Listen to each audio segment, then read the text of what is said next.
அப்போ நான் இந்த லாஸ்ட் போகிறாங்க யார் அனுப்பிச்சிடும்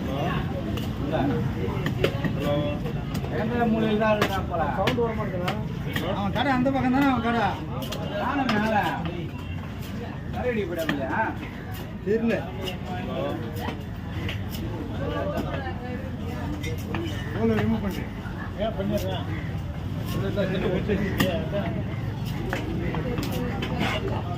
புரியுதா லேட்டாக